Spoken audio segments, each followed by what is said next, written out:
Самұрық-қазына ұлттық әл-ауқат қоры биыл компаниялар тобының шығындарын 337 миллиард теңгеге қысқартады. Ал компаниядағы шетелдік мамандарға тиісті жалақы 20%, жұмыс нәтижесіне қарайтын жалақы 80% болмақ.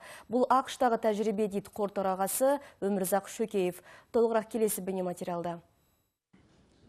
Жалпы орталық коммуникациялар қызметінде өткен ең қысқа брифинг Өмірзақ Шөкеевтікі болды. Ол жарты сағат ішінде 2014 жылғы жұмысының қорытындысы жаман болған жоқ деп бастаған баяндамасын қысқа қайырып, бірден журналистердің сұрақтарына жауап беруге көшті. Айтуынша Самұрық-қазына ұлттық валютаны қолдау шаралары аясында арнайы корпоративтік стандарт қабылдаған. Соған сәйкес барлық еншілес компанияларына нарықта басқа валютамен операциялар жасауға тыйым салыныпты. В том числе возможности еншілес компанияларымызға қандай да бір валютамен операция жасау қажет болса, олар бізге сол валютамен операция жасаудың қажеттілігін дәлелдеуі керек. Сондықтан қазір ұлттық компанияларымыз валюталық немесе қаржылық заңнамаларға қарсы әрекет жасап жүр деп айта алмаймын.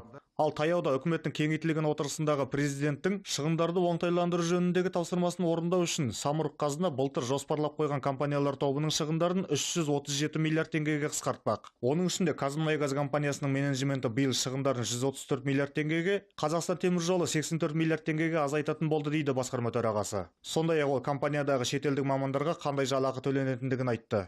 мы действительно сокращаем расходы на... Біз қызметкерлерге бөлетін шығынды азайтамыз. 2012 жылы әкімшілік басқару бөлімінде 2000-нан астам жұмыс орны қысқартылған. Ал компанияда трансформация жүргізіп, халықаралық стандарттарды енгізу үшін бізге халықаралық тәжірибе мен білім керек. Әлем бойынша мықты деген бірнеше маманды жұмысқа алдық. Сондықтан жалақылары бәсекеге қабілетті болуы керек. Оларға төлейтін жалақы бірқатар шет елдермен, тіпті Ресеймен салыстырғанда төмен. Бұл жерде тиісті жалақы 20%, жұмыс нәтижесіне қарайтын жалақы 80% болады. Шөкеевтің сөзінше олар осылайша ақш тәжірибесіне сүйеніп отыр екен. Ал Еуропада тиісті жалақы мен жұмыс нәтижесіне қарай төленетіні 50-50. Осы орайда біздегі шетелдік мамандар компанияға табыс әкелсе ғана тиісті жалақысын алады. Оларға жайдан жай ақша шығындап жатқан жоқпыз дегенді қадап айтты Самұрық-қазына төрағасы.